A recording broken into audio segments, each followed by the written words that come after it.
Я ученик Назарбаевской интеллектуальной школы физико-математического направления города Астаны. Я занимаюсь в роботеке под руководством своего тренера Султангазы. Я привез в Германию робота на категорию RoboMission Junior.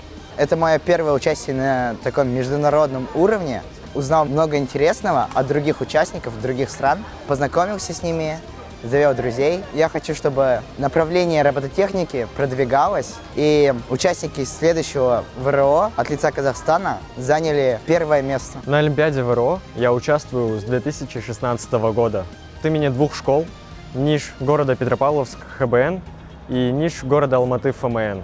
Этот год мой первый, я выступаю в качестве тренера. Мне очень нравится тренировать своих ребят, так как я передаю свой опыт, делюсь со всеми теми советами, что самим собой поделился бы, когда я в свое время участвовал. То есть они бы не встретили тех ошибок, что встретил на пути я. За все то время, что у них есть на участии на ВРО до 12 класса, у них получится превзойти меня. Это и есть моя цель, чтобы мои ученики превзошли мой результат.